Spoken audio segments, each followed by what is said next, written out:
lo pertinente es, pues como ya habíamos acordado, pues precisamente retomar la actividad presencial a partir de ese día 20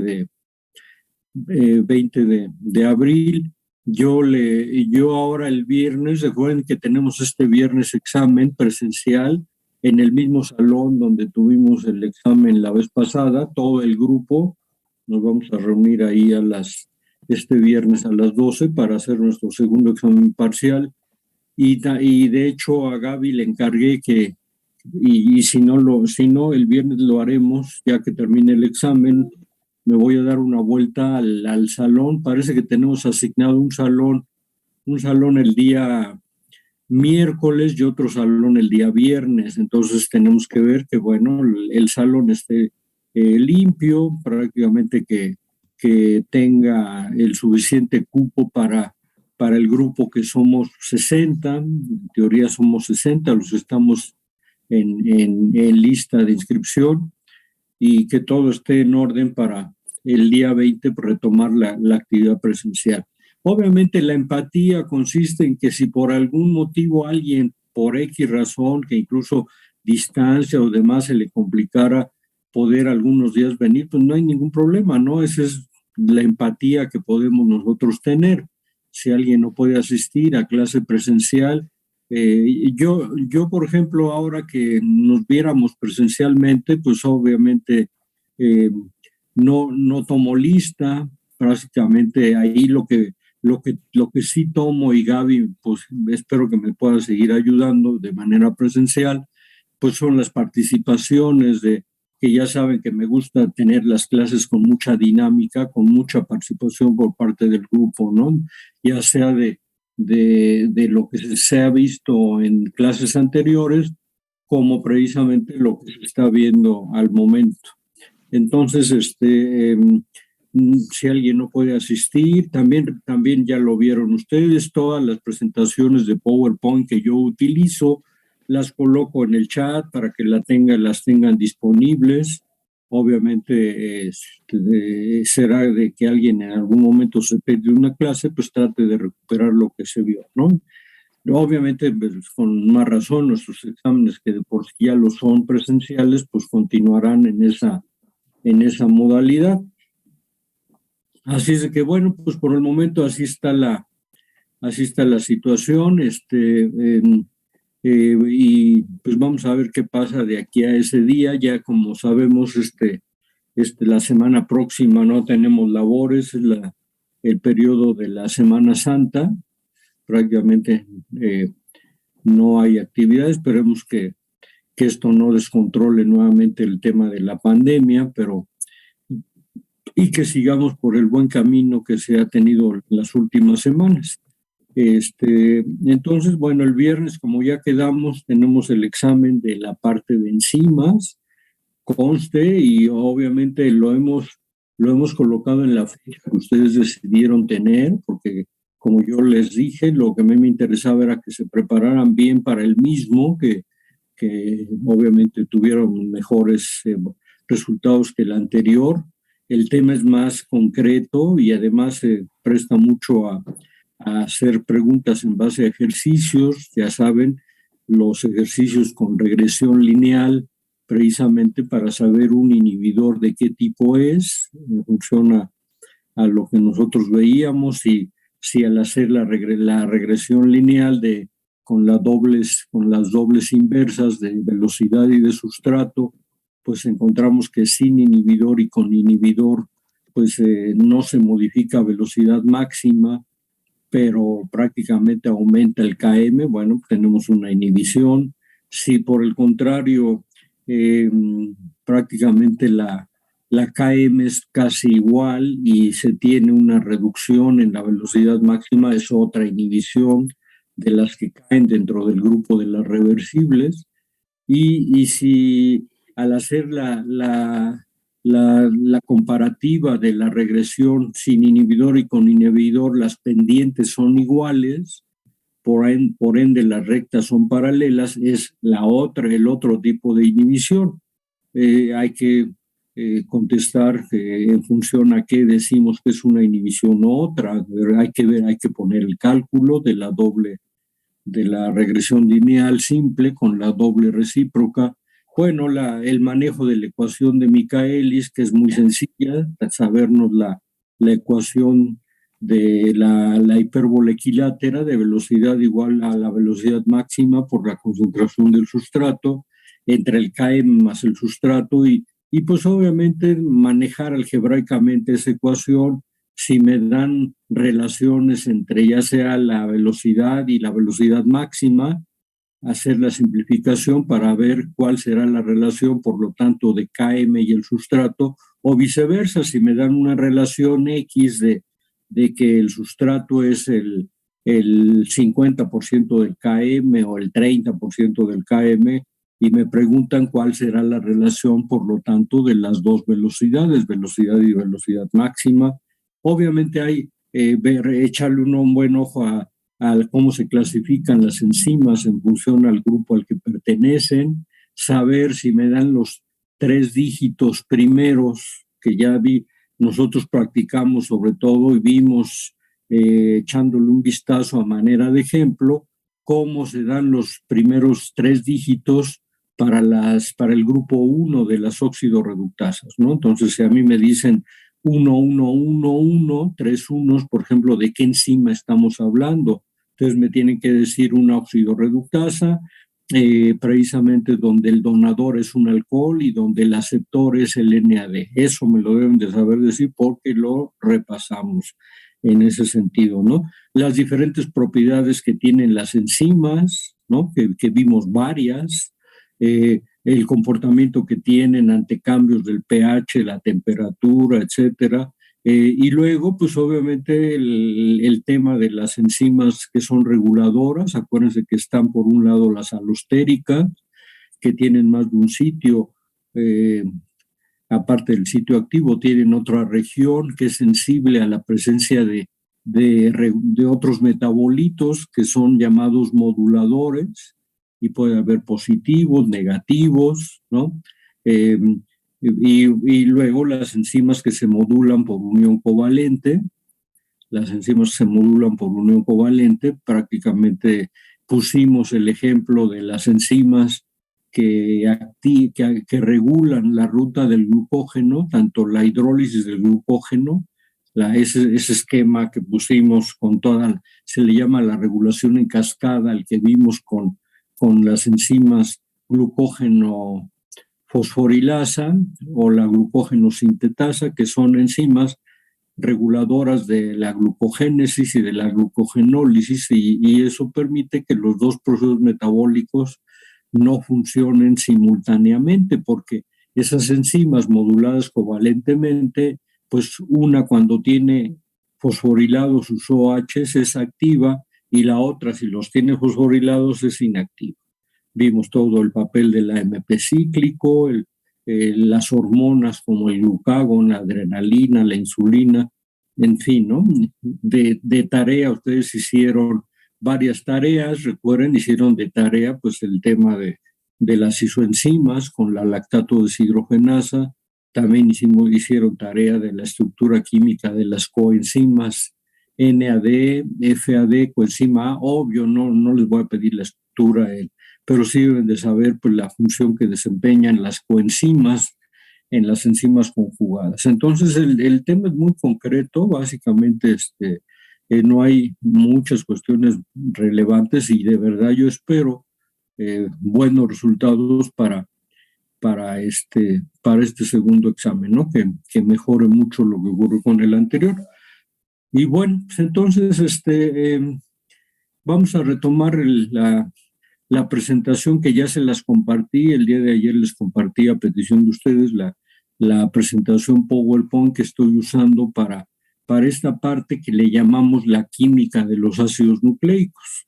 Recuerden, ya vimos pues los nucleótidos, cómo es la estructura de los nucleótidos con las bases nitrogenadas, púricas, pirimídicas, ya vimos cuando está presente la pentosa ribosa o desoxirribosa y la presencia de grupos fosfato, que son los nucleótidos, cómo cómo se forma el enlace 3'5' fosfodiéster, precisamente para formar la cadena de los respectivos ácidos nucleicos.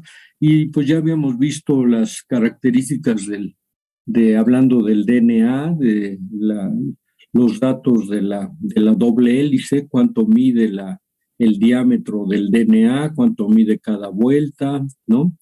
Cuántos pares de bases se permiten en cada una. Entonces voy a compartir la pantalla.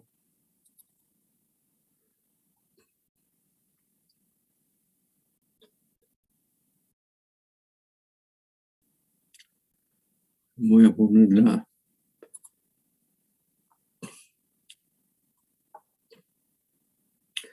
Bueno, esta es la presentación que estamos revisando. Ya vimos los experimentos de Griffith y Avery, donde se determinó que la sustancia transformante y que lleva toda la información genética de una célula, de un organismo, pues es nada más y nada menos el DNA, los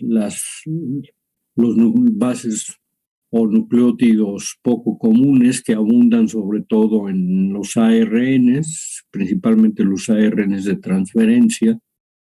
Y vimos, por ejemplo, esta parte cuando estábamos mostrando cómo se forma el enlace fosfodiéster, una cadena de DNA y una cadena de RNA, donde veíamos que pues el DNA tiene timina, mientras que el RNA tiene uracilo, el DNA tiene desoxirribosa, el RNA tiene ribosa, y que precisamente todo ácido nucleico tiene un extremo 5' al inicio y un extremo 3' al final. Los ácidos nucleicos se sintetizan siempre en dirección, como está la flechita al costado de ambas cadenas, en dirección 5', 3'.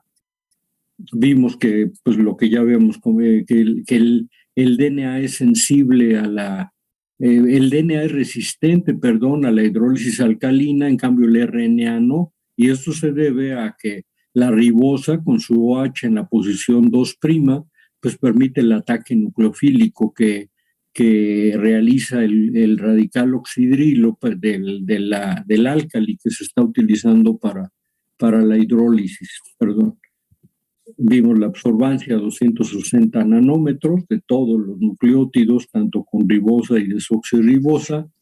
Y luego pues ya vimos el modelo de la doble hélice del DNA, con sus características dimensionales, como dijimos, 20 Armstrong de diámetro o 2 nanómetros, 36 Armstrong la longitud de cada vuelta de la doble hélice o prácticamente 3.6 nanómetros, y la distancia entre cada peldaño 3.4 Armstrong o 0.34 nanómetros. El hecho de que la doble cadena son con la característica de que son complementarias, eso es importantísimo. Si una tiene adenina, la otra debe de tener timina. Si una tiene timina, la otra debe tener adenina. Es la que se llama la complementariedad de Chargraff. Estas pares de bases nitrogenadas pues estabilizan a la doble hélice por los puentes de hidrógeno que se generan, 3 entre guanina citosina y 2 entre adeninas timinas. Vimos obviamente estas estructuras. Y luego vimos los modelos que puede también adoptar el ADN en condiciones diversas, que son la forma A y la forma Z, que son las menos frecuentes. Vimos la tablita de diferencia en cuanto a dimensiones. Pues obviamente la estructura principal es la estructura que se denomina la estructura de Watson y Crick, que es el modelo B.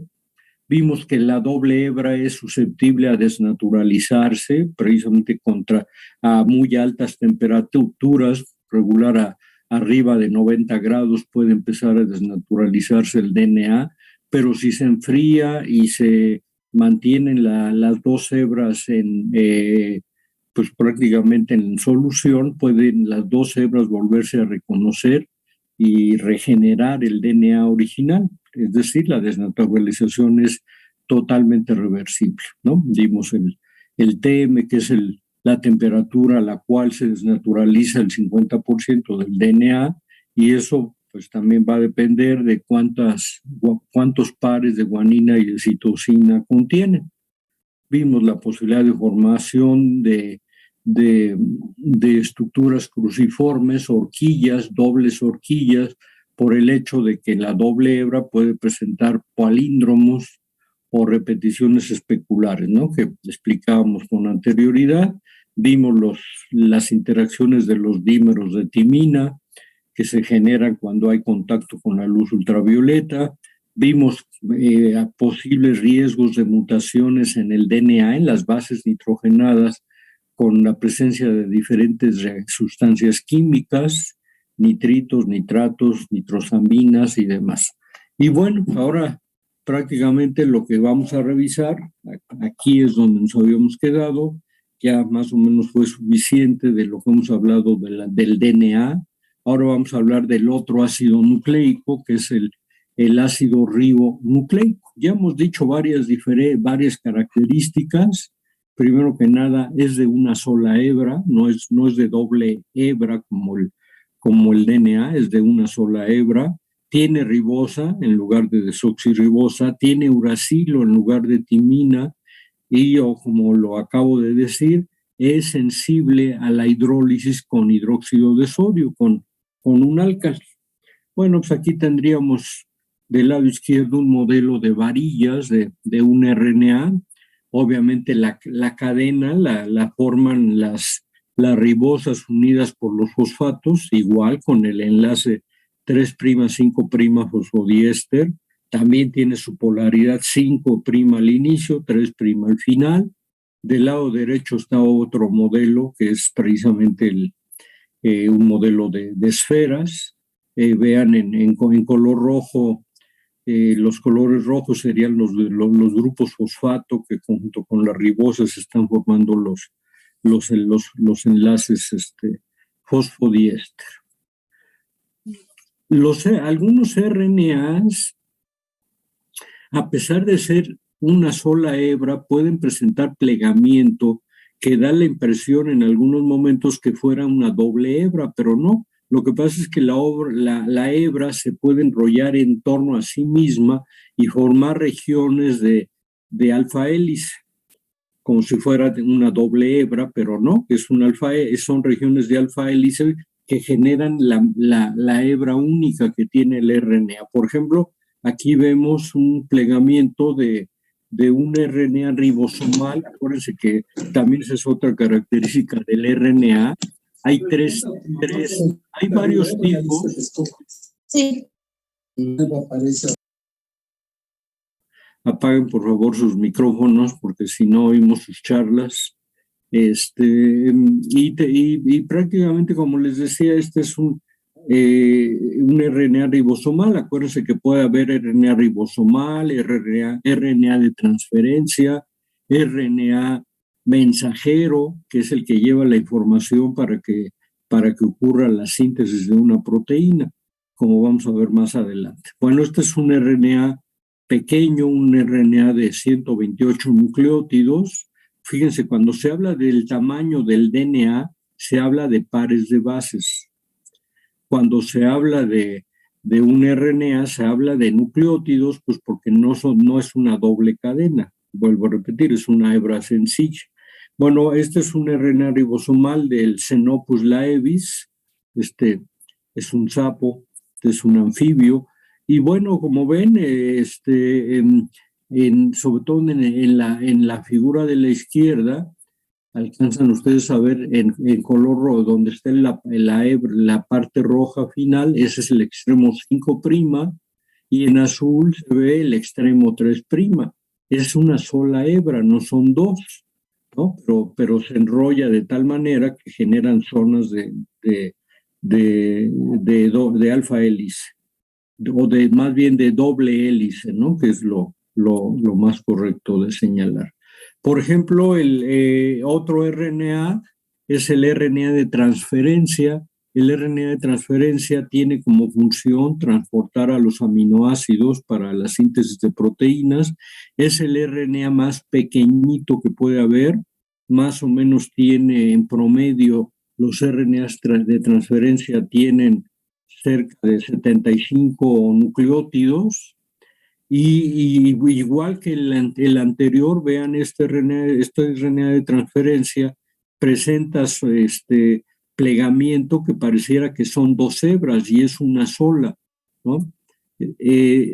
Por el hecho de presentar, lo que permite que se tengan esas estructuras como si fuera doble hebra, es precisamente que al doblarse la hebra del RNA, y quedar expuestas de manera con cierta cercanía, la hebra con ella misma cuando se dobla, pues forma puentes de hidrógeno entre las mismas bases nitrogenadas, como en el DNA. Fíjense, por ejemplo, estos son 3 fotografías del mismo RNA de transferencia, donde se presentan bases nitrogenadas hacia el interior de la hebra que se está plegando, es decir, puentes de hidrógeno, los alcanzan a ver ustedes. ¿Entre qué parejas se dan los puentes de hidrógeno? Guanina con citosina, ¿y cuál era la otra? Timina con uracilo. No, sería ahora adenina con uracilo.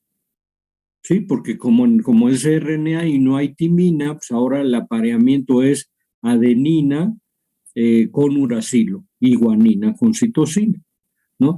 En la estructura del centro, básicamente son las bases nitrogenadas que quedan hacia afuera, que no alcanzan a formar apareamiento con puentes de hidrógeno, y ya la estructura de la derecha sería el total del RNA de transferencia, tanto con las bases que se aparean por puentes de hidrógeno como las que no. Este RNA de transferencia tiene una estructura muy peculiar. Mírenla, aquí la vemos, no digamos en un modelo tan más completo como el modelo tridimensional que era el anterior. Aquí es una forma plana. El RNA de transferencia, que como le vuelvo a repetir, la función de los RNA de transferencia es transportar a los aminoácidos para llevarlos hacia los ribosomas para que se sinteticen las proteínas. Estos RNA de transferencia, como también les decía, son peculiares, son pequeñitos y tienen una estructura que, aunque es una sola hebra, vean, esta estructura que tenemos aquí se pliega de tal manera que generan lo que se conoce como una estructura de trébol. Es como un trébol, como lo que ven ahí, un trébol de 3 hojas, ¿no? Como lo pueden ustedes apreciar. Ahí ven ustedes su extremo 5' con su fosfato, y el extremo 3' con su OH, ¿no? Donde se tendría la última ribosa, que en su extremo 3' pues está su OH libre, ya no tiene ningún otro nucleótido. Y vean, a pesar de ser una doble cadena, tiene tales plegamientos que ahí están las parejas de bases, como les decía, guanina con citosina, citosina, guanina, adenina con uracilo, uracilo con adenina, etcétera, ¿no? Tienen varias características cada uno de estos, digamos, extremos o brazos del trébol, pues se conocen como brazo D, brazo T, o el que tiene en el lado opuesto de donde está el 5' y el 3', que es el brazo anticodón. Ahí en ese brazo anticodón vamos a encontrar 3 nucleótidos. Se llama así porque vamos a encontrar 3 nucleótidos. Por ejemplo, vean este que está en la diapositiva, que es como dice la figura, el RNA de transferencia de la fenilalanina de la levadura. Es decir, este RNA de transferencia, su función va a ser capturar a la fenilalanina en el citoplasma y llevarla a los ribosomas para cuando haga falta incorporarla a una proteína que se está formando. Bueno, precisamente todos los RNA de transferencia en el brazo anticodón llevan 3 nucleótidos, que se llama precisamente así, el anticodón, que se van a unir con 3 nucleótidos que estarán en el RNA mensajero y los 3 nucleótidos del RNA mensajero complementarios al anticodón, pues obvio, se llama codón, es decir, los mensajeros llevan 3 nucleótidos que son los codones, que van a decir qué RNA de transferencia con su anticodón y su respectivo aminoácido se incorporan a los ribosomas para la síntesis de proteína que ocurre.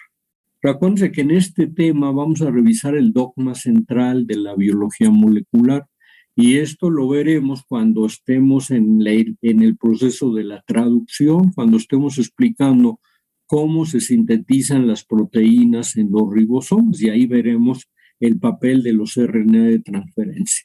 Bueno, entonces este es el RNA de transferencia, su brazo anticodón. En el extremo, fíjese que hay una característica importante. Todos los RNA de transferencia en su extremo 3' tienen esta secuencia final, que son citosina, adenina. Y eso es porque cuando se están sintetizando los RNA de transferencia, una enzima agrega estos 3 nucleótidos con el que terminan todos los RNA de transferencia. Solamente en esa parte final son iguales todos los RNA de transferencia.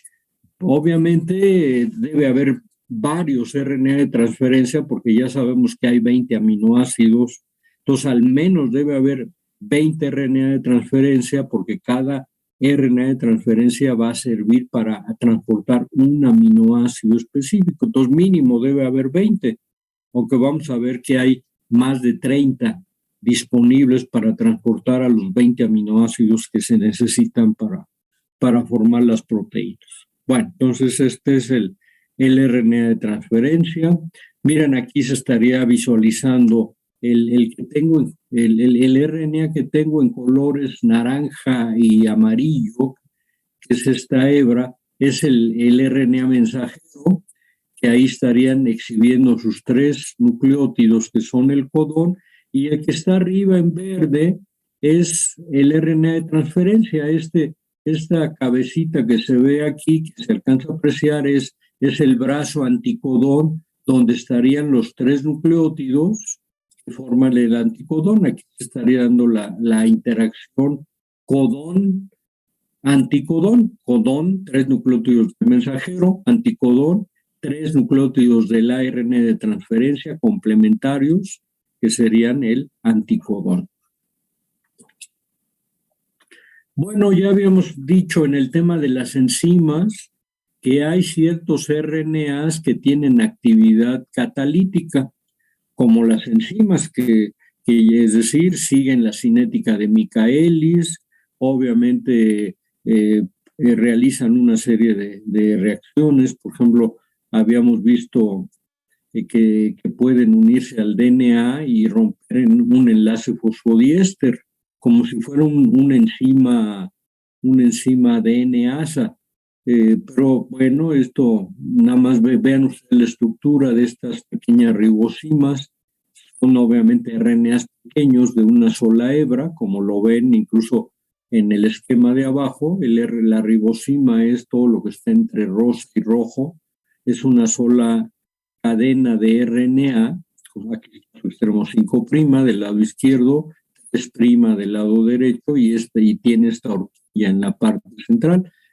Aquí y arriba tengo pues obviamente otros esquemas de donde se ve el RNA nuevamente formando pliegues como si fuera una doble hélice, como aquí fíjense con su complementariedad de pares de bases, guanina, citosina, etc.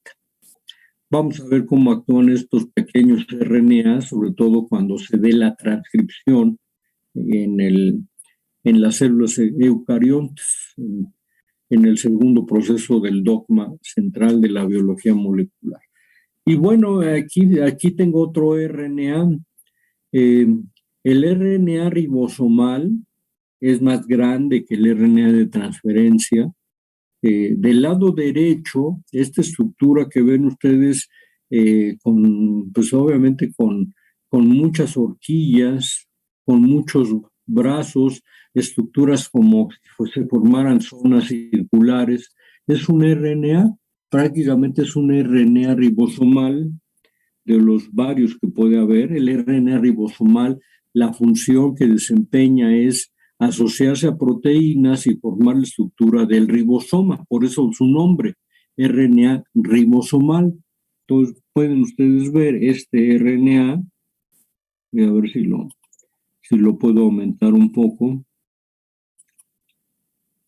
Aquí lo pueden ver ustedes, vean, aquí estaría en la posición número 1, donde empieza con guanina, adenina, guanina, etcétera, y prácticamente hacia ahí empezaría ahí a contarse la cadena. En total tiene 377 nucleótidos. Ahí mismo tenemos el extremo que sería el 3', el 1 sería el 5' y el 377 sería el 3'. Pero vean todo el plegamiento amplio que tiene este RNA ribosomal, y eso que no es uno de los más grandes, para que ustedes lo puedan apreciar. Ese sería un RNA ribosomal. Aquí vemos que del lado izquierdo precisamente las estructuras donde se pueden generar apareamientos con reconocimiento de bases nitrogenadas, a pesar de ser de una sola hebra. También vamos a ver que podemos tener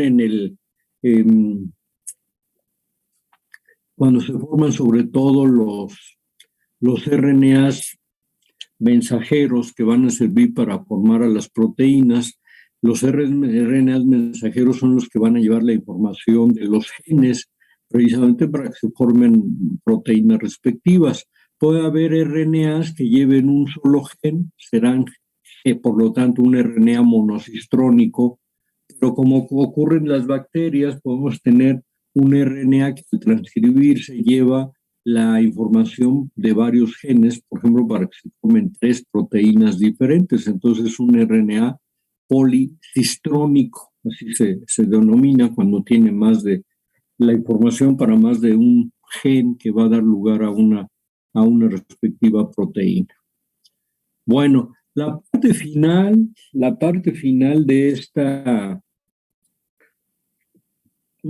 presentación es con estas diapositivas que estamos viendo aquí, hablando un poco de metodología. No vamos a hablar de tantos métodos como lo hicimos para la parte de las proteínas, pero lo que sí vamos a comentar es un poco algo que es muy importante, que es cómo se secuencia, cómo se puede conocer la secuencia de nucleótidos de un ácido nucleico, por ejemplo, de un DNA o de un RNA, ¿no?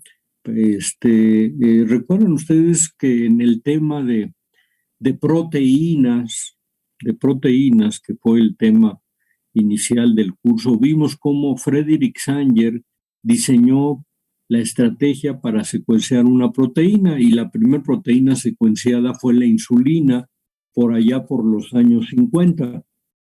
Lo recordarán ustedes, vimos cómo usaba el dinitrofluorobenceno, las enzimas que rompían los enlaces peptídicos en ciertas posiciones, como la tripsina, la quimotripsina, ¿no?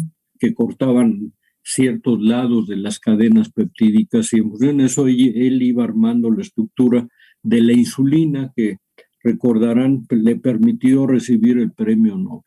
Bueno, pues años después, prácticamente por los años 70, fue que se pudieron, y también lo hizo Frederick Sanger.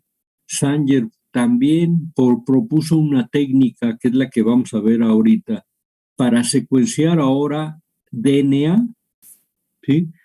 Y de hecho, pues gracias a esa técnica muy, muy, muy importante, y que se empezó a usar precisamente para secuenciar genomas completos, pues fue que a Sanger le dieron su segundo premio Nobel años después, ¿no? Entonces, en ese sentido, lo que lo que tenemos aquí en esta diapositiva y la que sigue es cómo propone Sanger que se puede hacer, como ven que dice la figura, la secuenciación de DNA por este método que es el método de Sanger.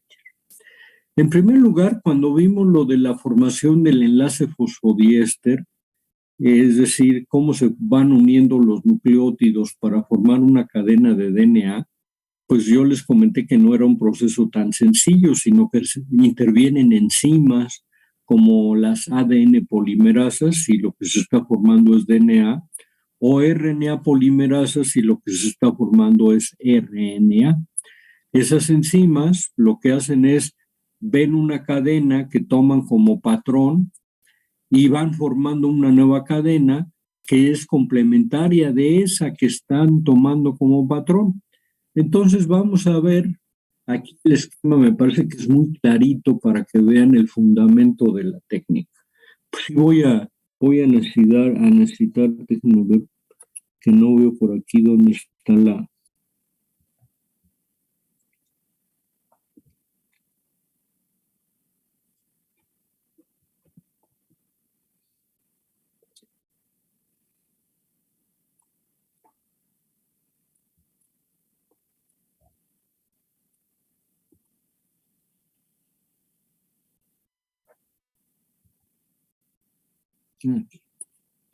Ya la vi, es que no encontraba la lupa para poder amplificarme.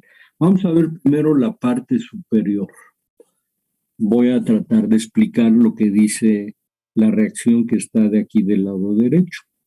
Cuando se va a formar DNA, una cadena de DNA, pues la enzima ADN polimerasa lo que cataliza es esta reacción que vemos aquí. Como les decía, en amarillo está una hebra molde, que es la que tiene que ir dando la instrucción de cómo se forme la nueva cadena. Entonces, esta es la hebra de DNA que se está formando. Tiene que partir de un pedacito de hebra que ya esté disponible, que se conoce como hebra cebadora, ¿no?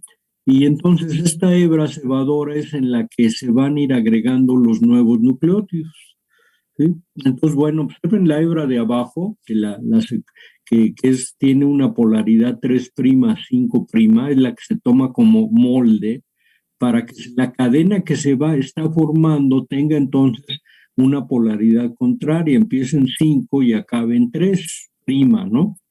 Obviamente, aquí vean, son las bases, los nucleótidos unidos con sus desoxirribosas y sus fosfatos, es lo que forma la unión de la cadena.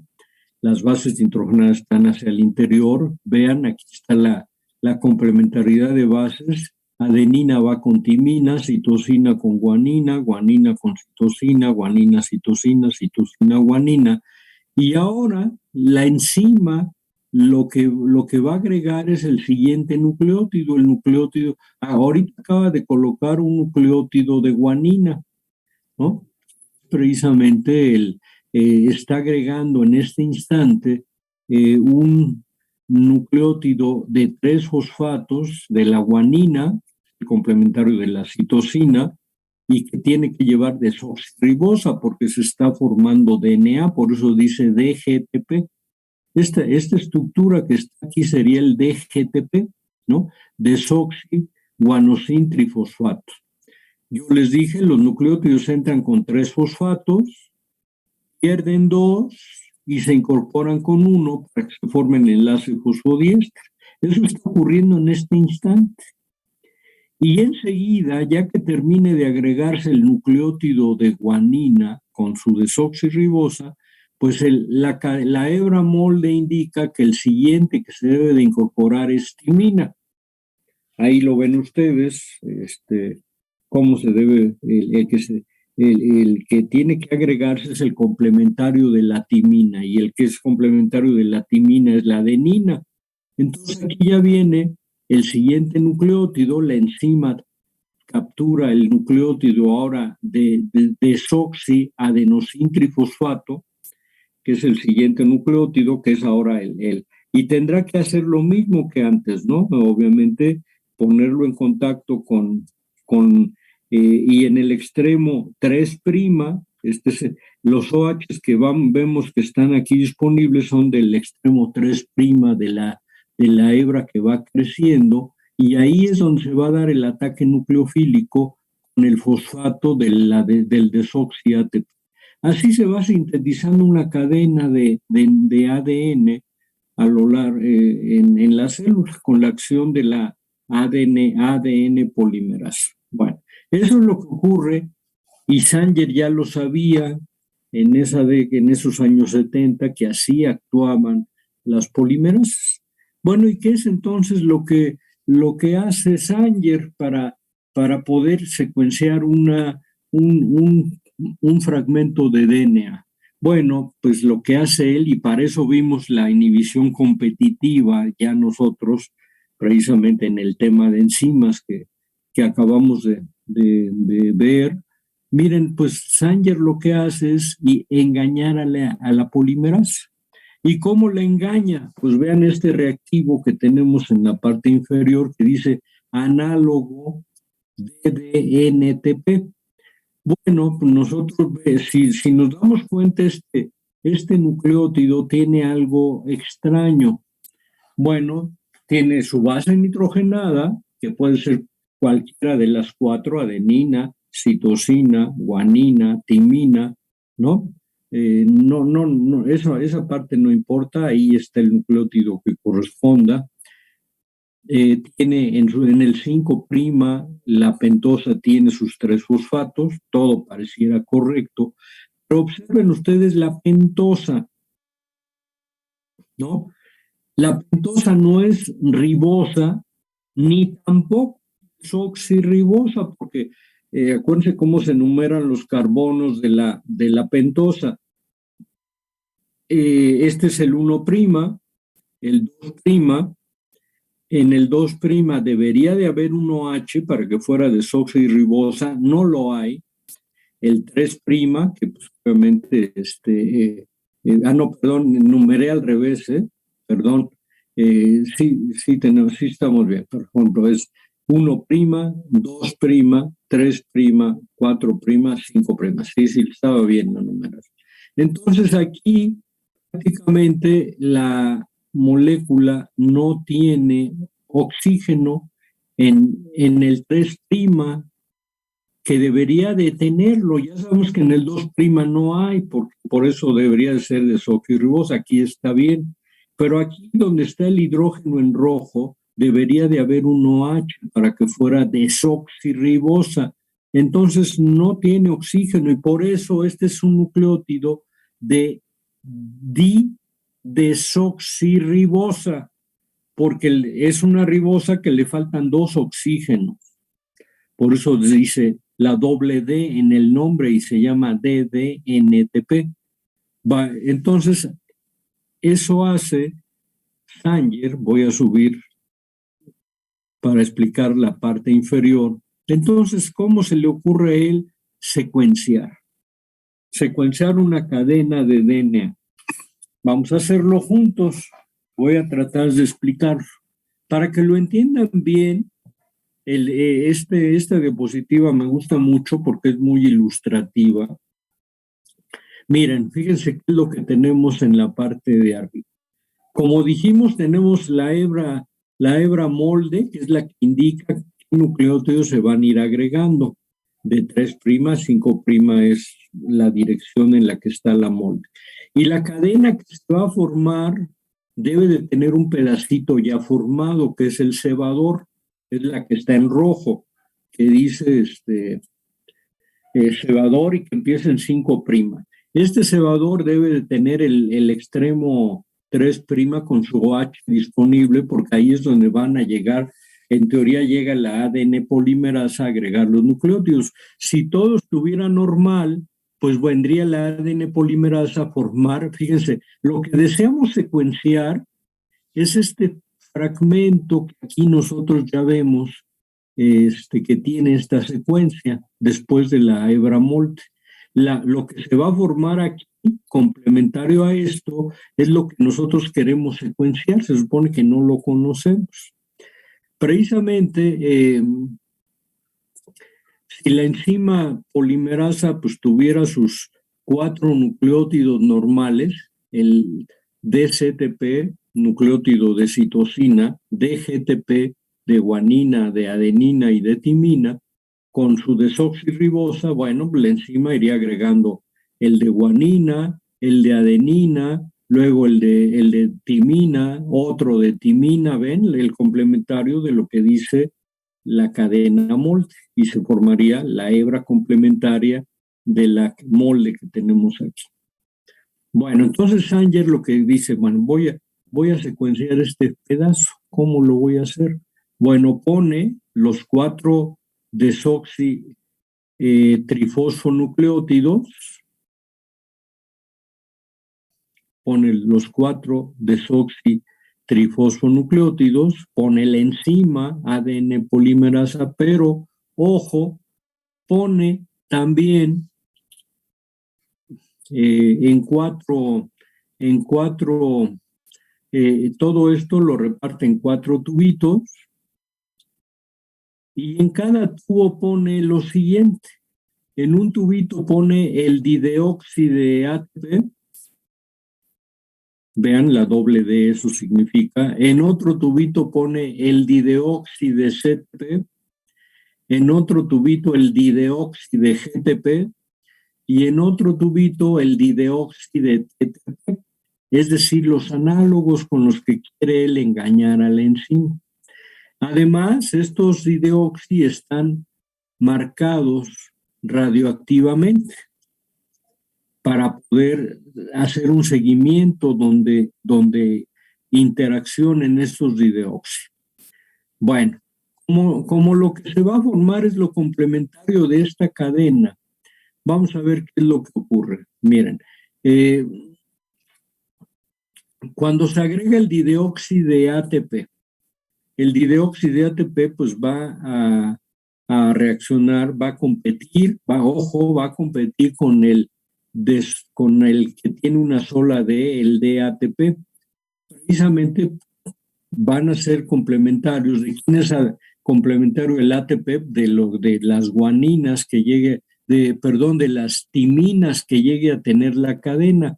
¿Cuántas timinas tiene la hebra molde en esta secuencia que sí estamos nosotros observando? Tiene una, que es esta que está en segundo lugar después de la citosina, luego tiene otra casi a la mitad y tiene una al final. Tiene 3 timinas, entonces hay opción de que se incorporen 3 adeninas, 3 nucleótidos de adenina.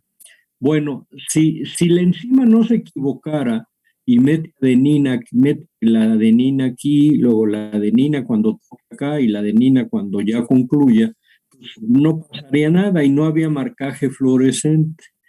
Pero lo que se interesa es que la enzima se equivoque.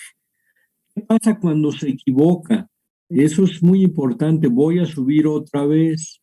Si la enzima se equivoca y mete el dideoxi, por ejemplo, que aquí hubiese puesto el dideóxido de GTP en lugar del normal, si aquí hubiera entrado el dideoxi, el problema es que este OH no se encontraría, porque acuérdense que el dideoxi no tiene OH. Entonces la reacción ahí se pararía, porque ese OH es fundamental para que la cadena siga creciendo. Como los dideoxi no tienen ese OH, cuando lo meta la polimerasa, ahí se va a parar la reacción de síntesis. Ahí va a quedar, digamos, incompleto el fragmento que se está formando. Y eso es precisamente lo que Sanger quería. Aquí entonces, fíjense bien, cuando se agrega el dideóxido de ATP, se pueden obtener estos 3 incompletos fragmentos. Todos ellos terminan en precisamente cuando agregó el dideóxido de adenina. Este es cuando la enzima lo agregó en la segunda timina, entonces nada más tiene guanina y luego dideóxido de adenina. Luego el que sigue en tamaño es el que se equivocó más o menos a la mitad y que tiene guanina, adenina, timina, citosina, guanina y luego al final el dideóxido de adenina. Y el más grande es el que pues la enzima lo agregó hasta el final y tiene toda la secuencia complementaria y termina en dideoxiadenina. Y además tienen marcaje fluorescente, perdón, tienen marcaje radioactivo. Utiliza precisamente fósforo radioactivo, precisamente en estos dideoxi. Entonces, en este tubito, esto es lo que se puede producir precisamente cuando la enzima es engañada con el dideóxido de ATP.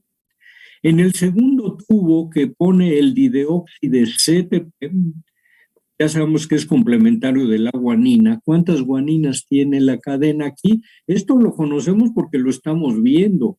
En el experimento, en el tubito, no se tiene una secuencia que yo quiero conocer, precisamente que por eso hago la secuenciación.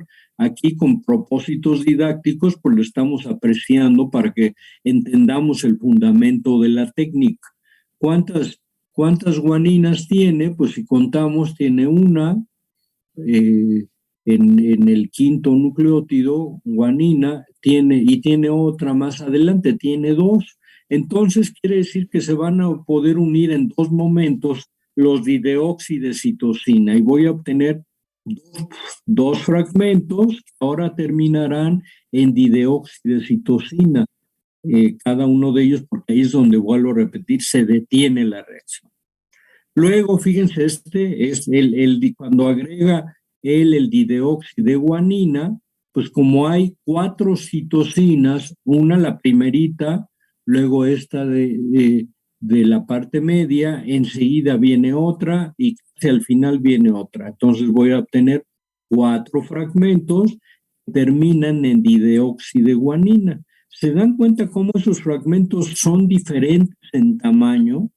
Sí, por ejemplo, que es el más pequeñito, solo va a tener aparte del cebador, un nucleótido más. Luego seguiría el que tenemos en el tubo anterior, que tiene 2 nucleótidos, el de guanina y el DDA, ¿no? En ese sentido. Bueno, y por último, en el cuarto tubo, donde puso el dideóxido de timina, con 3 fosfatos, pues las timinas son en donde hay adenina y ya vimos que hay 3, entonces también obtiene 3 fragmentos que concluyen en el dideóxido timina y todos, repito, son radioactivos. Entonces luego lo que hace es, el producto de estos tubitos lo pone en un gel de acrilamida y bisacrilamida para precisamente por el que se realice una electroforesis. ¿Sí? Es una electroforesis en gel de acrilamida y de bisacrilamida. Ya sabemos que lo que ocurre. Las hebras, los que tienen mayor peso, recorren menos y las que son más pequeñas, las hebras más pequeñas van a avanzar más. Obviamente vemos cuando se revele esa placa, después de que pase cierto tiempo y que tengamos el revelado de la placa, veremos estas manchas. Cada una de ellas corresponderá al fragmento que nosotros, que se generaron. Vean, en donde hice A, es donde puse el dideóxido de adenina, dijimos que se generaron 3, ahí están 3 bandas a lo largo de ese carril. En el carril que le llamé C, es donde puse el dideóxido de citosina, solo se generaron 2, veo 2 fragmentos. En el tercer carril, donde le puse la letra G, porque puse el dideóxido de guanina, se generaron 4 fragmentos, y en el dideóxido de TTP se generaron 3 fragmentos.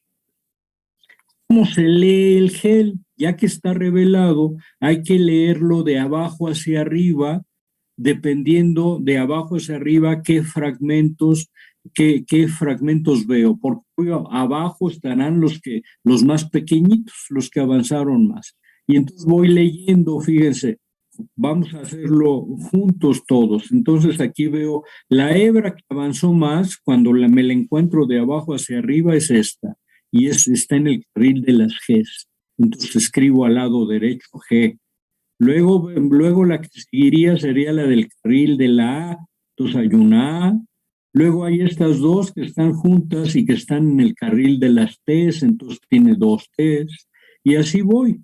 T, luego tiene una C, luego encuentro una G, luego encuentro una A, luego encuentro otra G, luego encuentro una C, otra vez encuentro una T, encuentro una G y hasta el último, la que recorrió menos es esta A. ¿Se fijan? Eso que es ir escribiendo esta secuencia.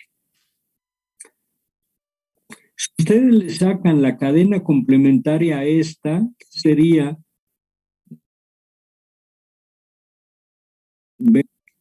timina, adenina,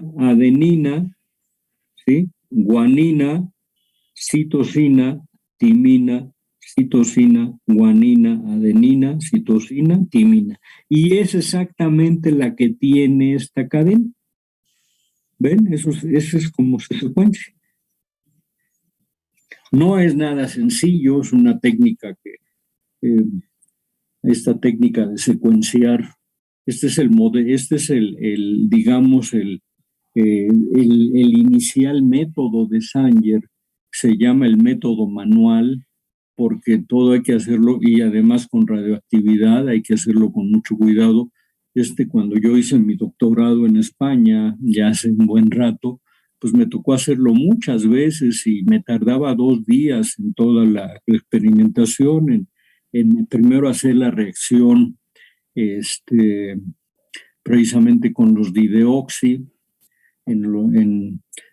primero hacer la mezcla, primero en un solo tubo, del cebador con la cadena molde, que es donde estaba lo que se quería secuenciar, y obviamente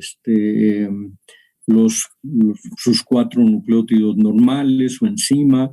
Luego ese mix lo dividía en 4 tubitos y en cada tubito ponía un dideoxi, como se los acabo de explicar. Lo metía a que la enzima pudiera actuar pues una hora más o menos, a una temperatura óptima para la enzima, y luego ya separaba la reacción y se dejaba lista mientras se iba preparando la cámara de electroforesis de acrilamida y de bisacrilamida para cargar en cada carril precisamente cada uno de los cuatro tubos, dejar corriendo la cámara, prácticamente dejar lista la placa para que corriera unas 3 horas, estuviera corriendo, se detiene, se seca la placa, luego se transfiere a una placa de revelado como las que se usan cuando nos sacan una radiografía, y pues básicamente ya luego poner el gel ya revelado sobre una luz blanca para poder ir apreciando estas bandas oscuras y ir leyendo de abajo hacia arriba. A mí me tocó secuenciar RNAs de transferencia, que son pequeños, pero sí es complicadito. Si se entendió el fundamento, pues ahora fíjense que regreso al tamaño normal de la diapositiva. Tienen ustedes esta presentación. Aquí en la parte izquierda está el texto que explica pues, todo lo que dice el esquemita el esquemita de la derecha. Bueno, perdón, ahora es más sencillo, porque ahora los equipos actuales de secuenciación utilizan la secuenciación automática. ¿Qué cambios tiene con relación al método manual de Sanger? Pues la gran ventaja es que los dideoxi que utiliza ya no son radioactivos. Los dideoxi son fluorescentes y ya vienen marcados con un fluorocromo que genera cierto color de acuerdo al dideoxi respectivo. Por ejemplo, aquí lo ven, los dideoxi de timina son rojos, los dideoxi de adenina son verdes, los dideoxi de citosina son azules y los dideoxi de guanina son amarillos. Entonces, básicamente, como aquí lo explican, pues se tiene igual, como dijimos nosotros, la secuencia que no se conoce y que se desea secuenciar, el cebador, un pedacito complementario de una región que sí se conoce de ese DNA y que va a tener su extremo 3' disponible para poderlo nosotros a partir de ahí agregar los nuevos nucleótidos. Se agrega la enzima DNA polimerasa, se agregan los 4 trifosfodesoxinucleótidos normales, pero también se agregan simultáneamente. No hay que dividir en 4 tubitos, aquí se hace en uno solo. Se ponen los 4 dideoxi de cada uno de los nucleótidos, dideoxi de ATP, dideoxi de GTP, de CTP, de TTP, de los 4. Y entonces lo que sabemos ahora, ya se sabe qué va a ocurrir. Finalmente se van a tener cuando la enzima se equivoca y mete el dideoxi fluorescente, pues ahí se para la reacción, y lo que va a interesar son estos fragmentos de diferente tamaño que terminan en un dideoxi respectivo.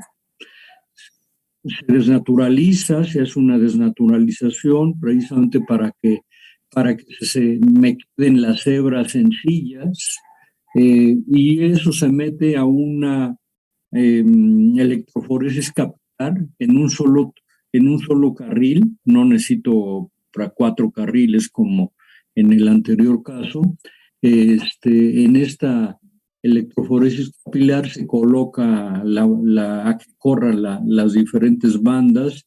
Ya se sabe que las más pequeñitas van a avanzar más, las menores en segundo lugar, y las que menos van a avanzar son las más grandes.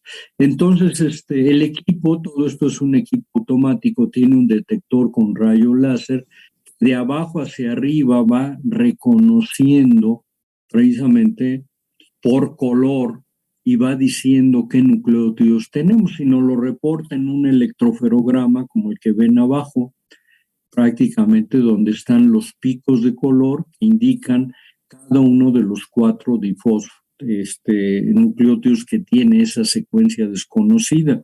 Como ven, citosina, timina, guanina, pues esto es mucho más sencillo, ¿no? Y prácticamente esto es lo que en un trabajo en laboratorio puede tardar un par de días. Esto lo hace un laboratorio que cuente con un secuenciador automático, lo puede hacer en un tiempo de un par de horas, toda la secuenciación de un fragmento de cierto tamaño de DNA. ¿De acuerdo? Ese sería entonces el método de Sanger para lo que es secuenciar la hebra de DNA, ¿no? Ya la última diapositiva es algunos laboratorios hoy en día, precisamente cuando demos el seminario de PCR, vamos a ver que cuando vamos a hacer una reacción en cadena de la polimerasa, precisamente se necesita mandar elaborar una serie de cebadores que se llaman primers.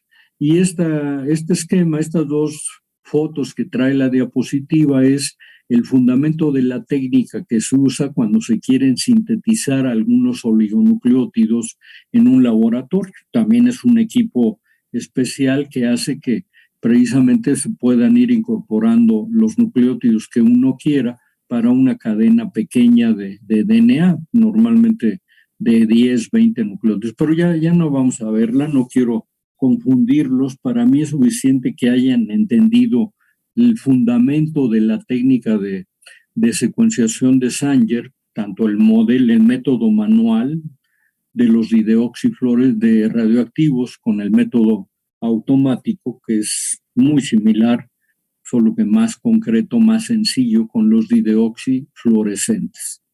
Entonces, bueno, aquí se terminaría esta presentación. Voy a dejarla, y ahora pasaríamos a una más, otra que no la vamos a ver completa porque solamente va a servirnos para ahora entender estos ácidos nucleicos, sobre todo el DNA, cómo está organizado al interior de las células o de los diferentes componentes. Voy a poner otra de... Están, me parece, viendo ahorita mi escritorio. Voy a abrir otra presentación de DNA.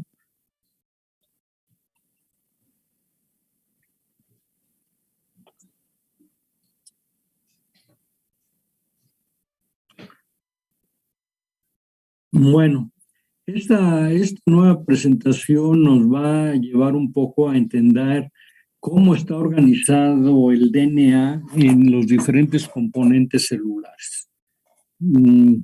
Por ejemplo, nosotros sabemos que tenemos nuestros cromosomas, que es donde está precisamente el DNA, en el núcleo de nuestras células.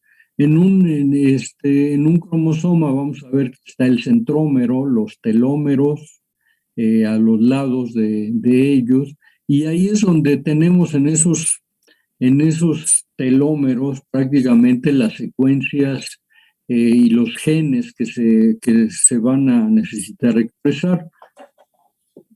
Por eso dice esa figura 24.3, elementos estructurales importantes de un cromosoma, y este es un cromosoma de levadura, ¿no? Acuérdense que solo las células eucariontes tienen el material genético compactado y organizado en forma primero de cromatina y luego de cromosomas cuando se están dividiendo las células eucariontes.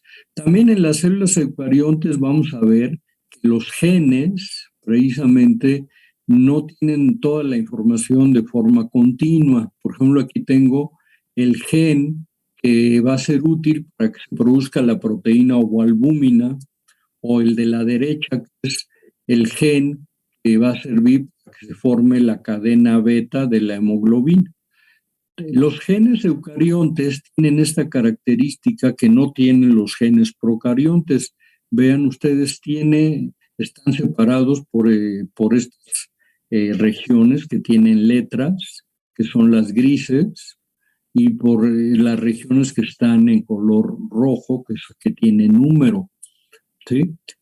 Prácticamente estos se denominan los exones y los intrones. Los que están en color rojo son exones, que son las secuencias, las regiones que se van a necesitar para formar una proteína.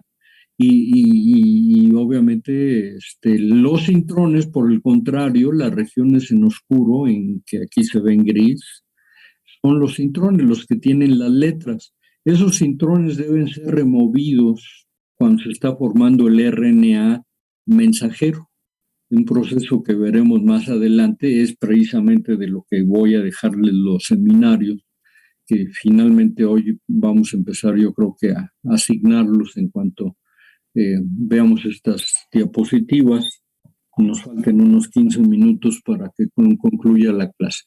Por ejemplo, vean, el gen de ovoalbúmina tiene el A, B, C, D, E, F, G.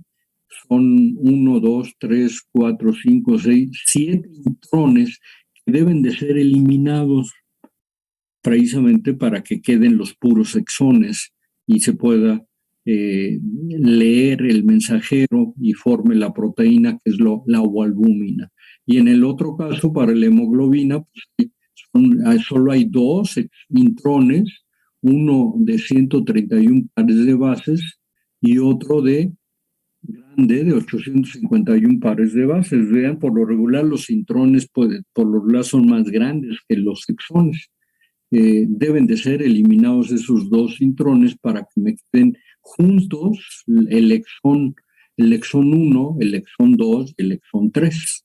Y obviamente me dejen un mensajero listo para poderse traducir.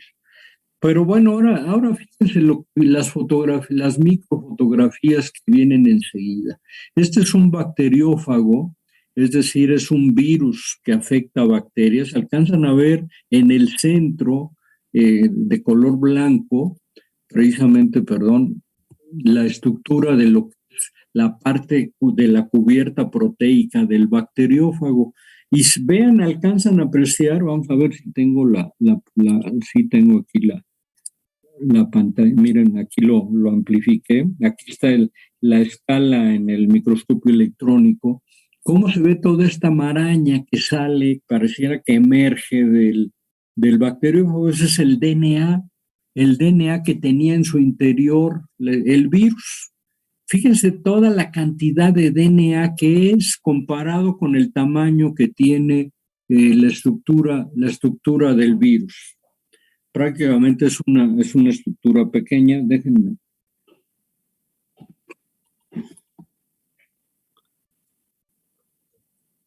Voy a dejar de compartir pantalla un momento.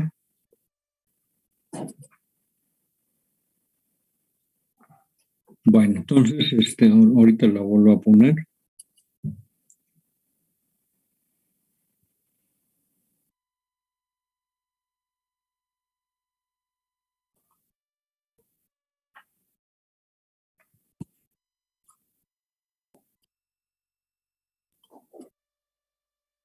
Bueno, entonces pongo enseguida nuevamente la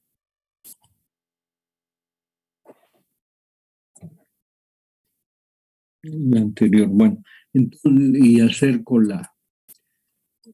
Bueno, esto es espectacular, fíjense. Veía yo datos y, por ejemplo, si el ADN, de ADN que vemos esparcido de un virus, prácticamente el ADN tiene 290 veces más el tamaño que tendría la estructura viral. ¿Cómo es entonces posible que este DNA quepa en esa estructura tan pequeña del virus? ¿Sí? Y no solo ocurre precisamente con un virus. Vamos a la siguiente diapositiva, la de arriba, la de la parte superior, que también la amplifico. Aquí se trata de una célula de Escherichia coli que se... Sí, dime. No está compartiendo pantalla.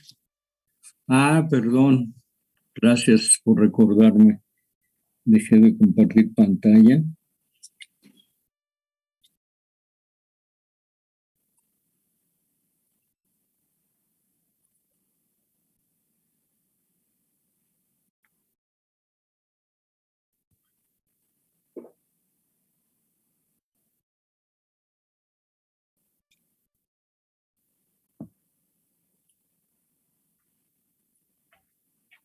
¿Ahora sí?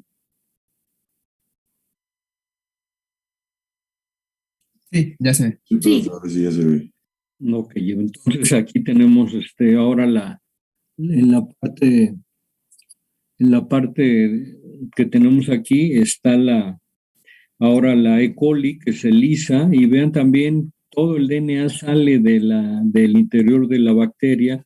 También se alcanza a apreciar estas marañas.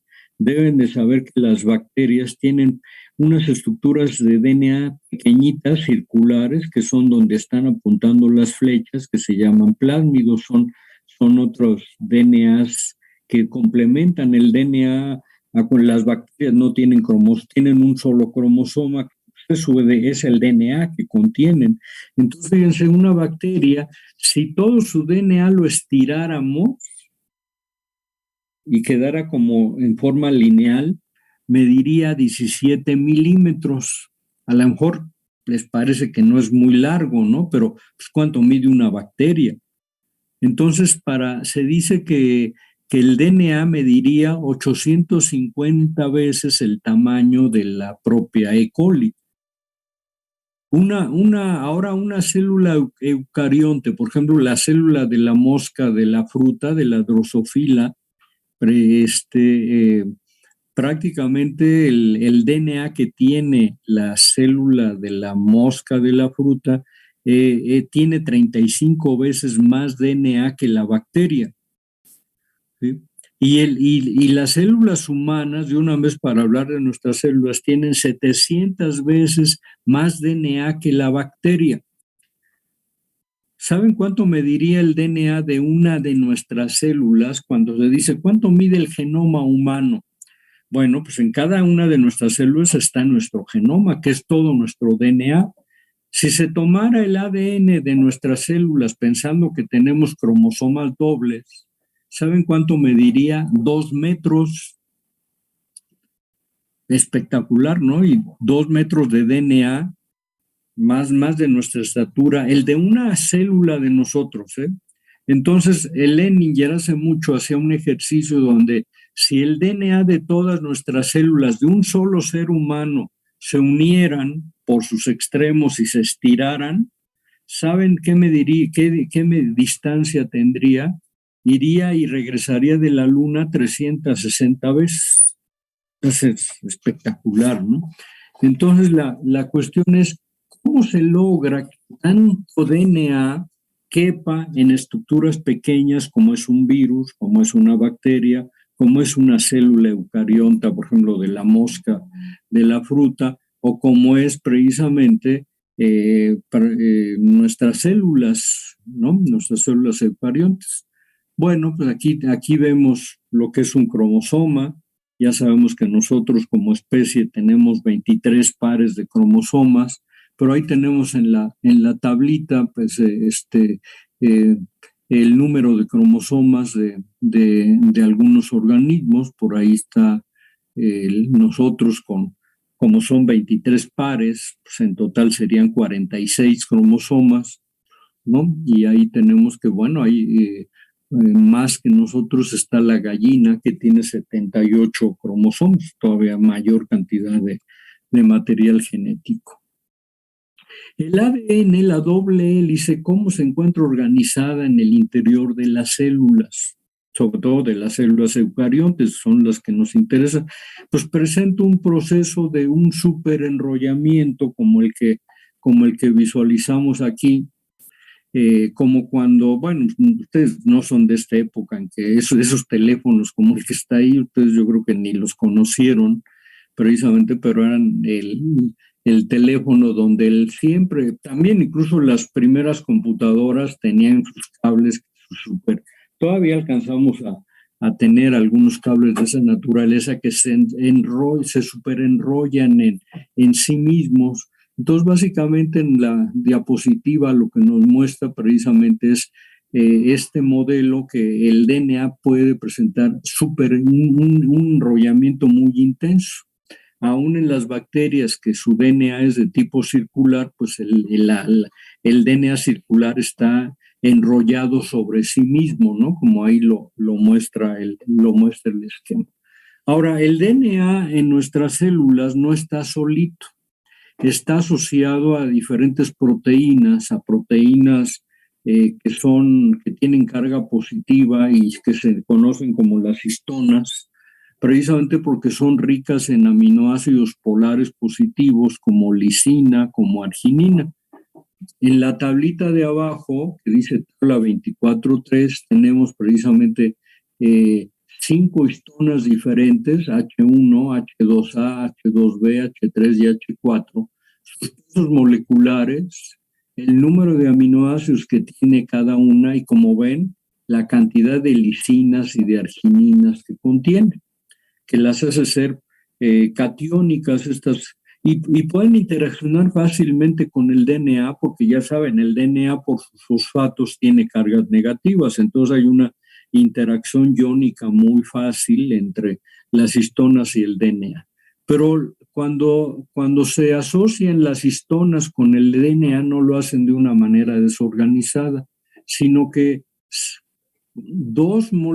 se forma un octámero de histonas, 8 moléculas de histonas, son 2 de H2A, 2 de H2B, 2 de H3 y 2 de H4, que forman el octámero, y forman estas pelotitas que vemos en el esquema superior, son como pelotitas de tenis, de color amarillo, y el DNA a cada octámero, a cada pelotita le da 2 vueltas. Y luego avanza hacia la otra y otras 2 vueltas, y avanza hacia la otra y le da 2 vueltas.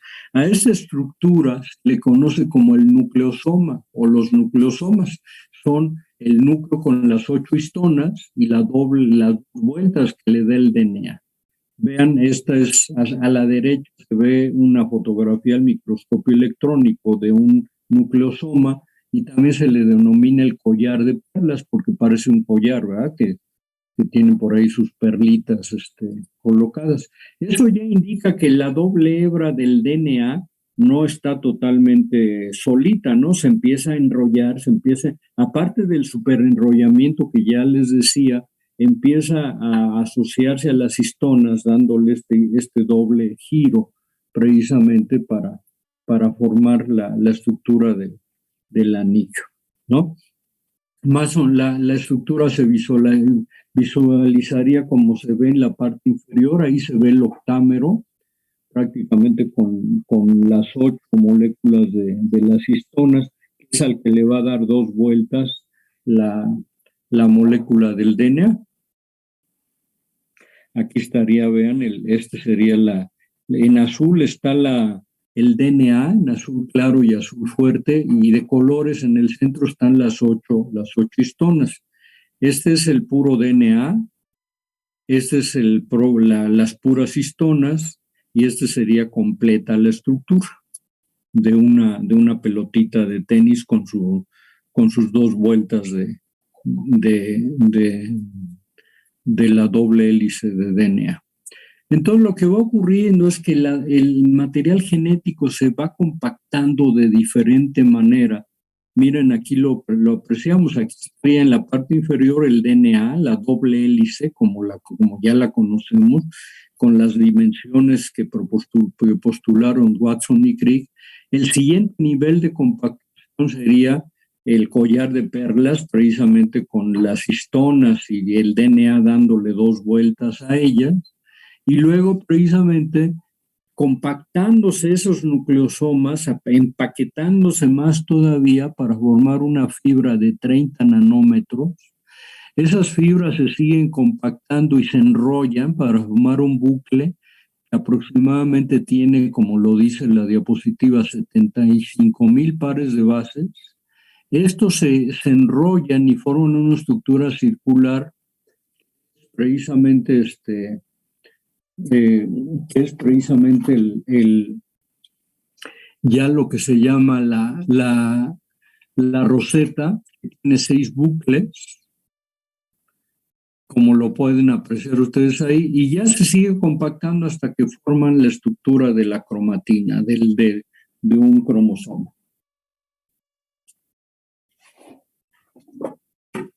Vean de toda la forma como está compactada la estructura del ácido desoxirribonucleico para irse compactando, y eso explica por qué una gran cantidad de material genético cabe en una estructura celular. ¿Dónde están los cromosomas?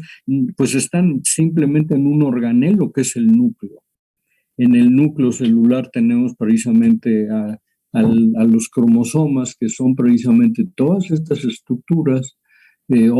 Cuando la célula se está dividiendo, pues es cuando se compacta toda lo que es la cromatina para formar precisamente los cromosomas. Por aquí viene otro esquemita muy similar. Vean, aquí lo vemos.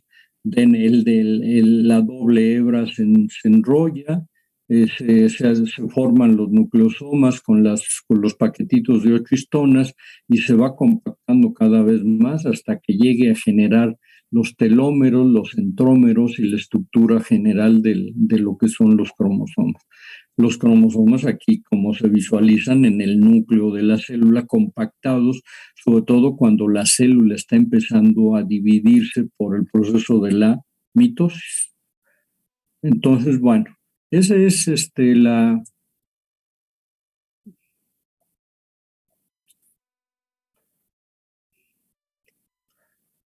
la manera como está compactado el ADN, por ejemplo, sobre todo en las células nuestras, en los organismos superiores. Y ahora lo que ya tocaría empezar a hablar, y aquí pues obviamente no vamos a hacerlo ahorita, es empezar a hablar del dogma central. No voy a usar esta parte de esta presentación, voy a usar otra nueva para la clase pues como el viernes vamos a tener examen, dentro de 8 días es cuando, bueno, no dentro de 8 días porque es Semana Santa, en 15 días estaríamos teniendo precisamente la clase para iniciar el dogma central con el primer proceso, que es la replicación del DNA. Bueno, lo que vamos a hacer ya con el tiempo que nos queda, y le pido a Gaby que me vaya anotando.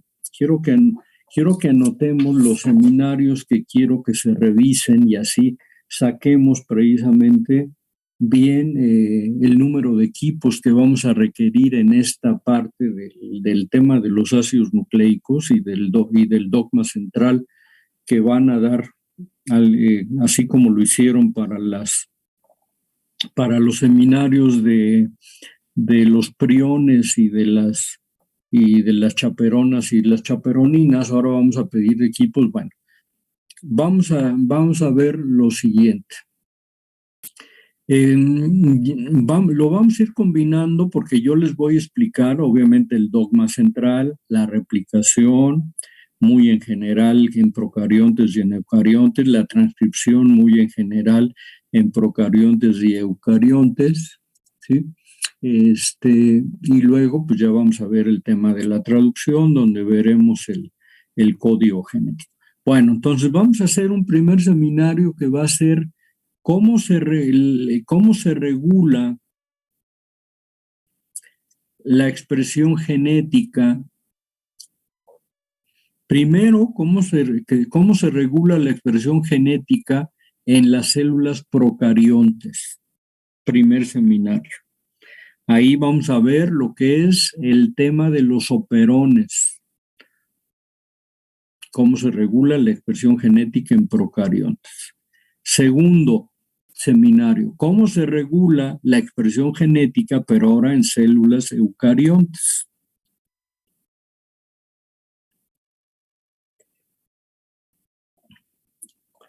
Otro seminario va a ser que nos van a explicar qué es el splicing alternativo, cuáles son sus funciones y cuáles son las principales afectaciones que se pueden tener cuando no funciona bien el splicing alternativo.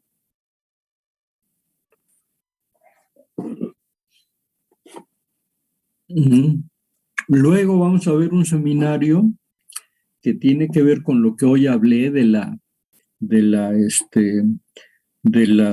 las histonas. Bueno, cuando hablen de la regulación de la expresión genética en eucariontes lo van a tocar un poco. Pero quiero que me explique otro seminario. Perdón, ¿sí? Nos comentó Gaby, me parece, que si la acepta, porfa. Ah, sí. ¿Se salió Gaby? Al parecer. Ah, ok. Vamos a esperarla para... Bueno, todos ustedes vayan tomando nota, nada más a Gaby le vamos a decir cuántos equipos son los que requerimos. Ahorita lo recapitulo.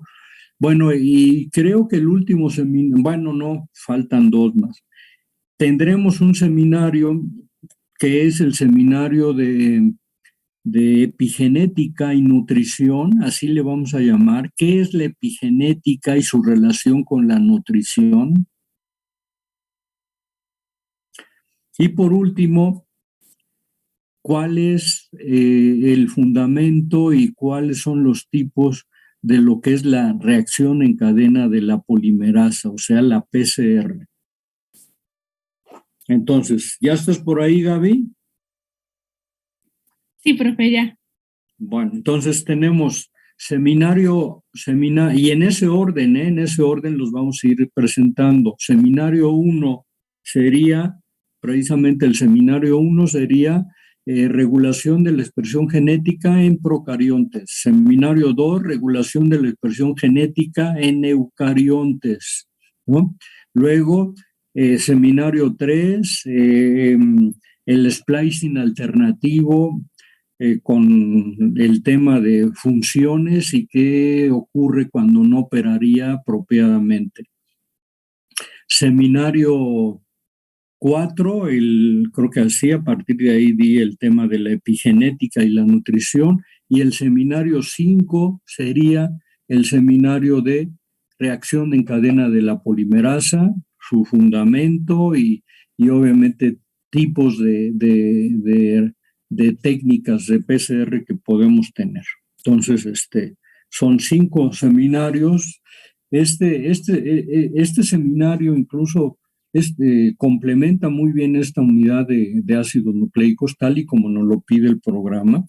Entonces, de que muchas de estas cosas las vemos en el 9º semestre con sus compañeros de biotecnología que toman el taller de biotecnología. Entonces, bueno, nos va a servir un poco para ver este tipo de cuestiones, ¿no? Como las que revisamos en esa asignatura.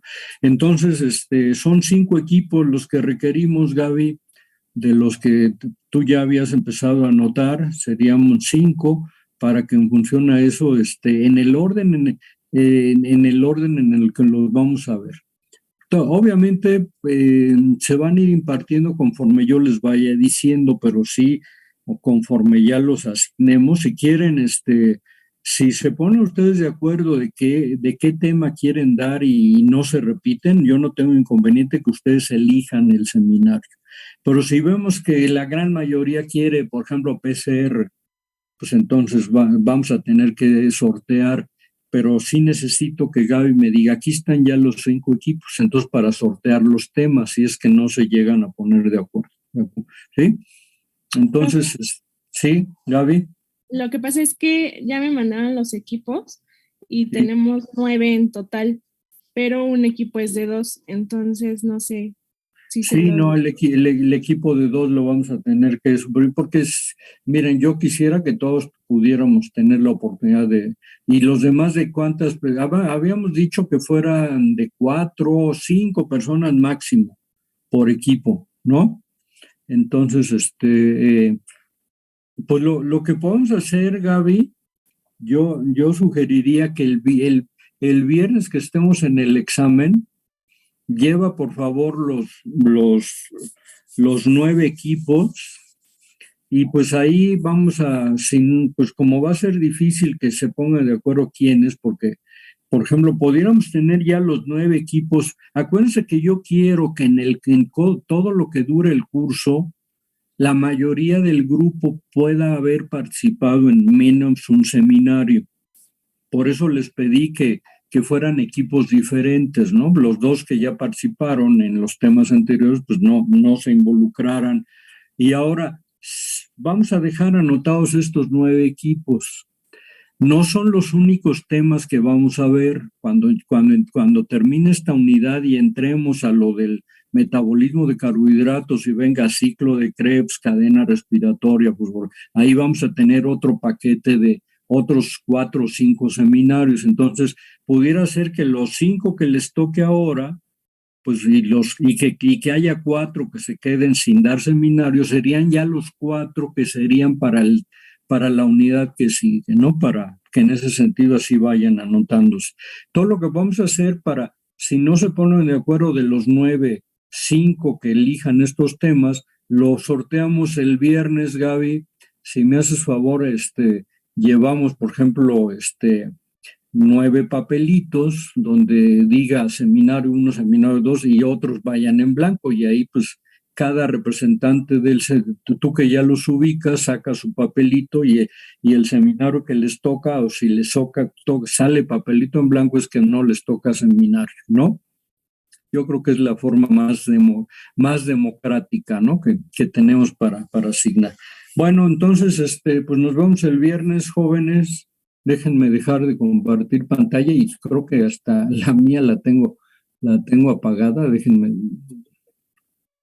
dejo de compartir pantalla, prendo mi cámara.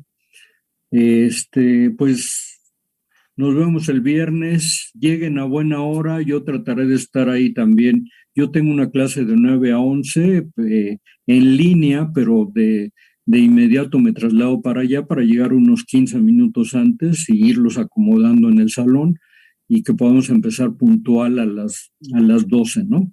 Entonces nos vamos, ya saben, en el mismo salón donde hicimos el examen la vez pasada. Entonces, pues yo supongo que ya estudiaron, ya nada más den sus últimos repasos y tranquilos, verán que les va a ir bien este próximo viernes. Nos vemos, chicas y chicos, que estén muy bien. Buen día. Hasta luego. Hasta luego. Hasta luego, profe. Hasta luego, profe. Gracias, Gaby.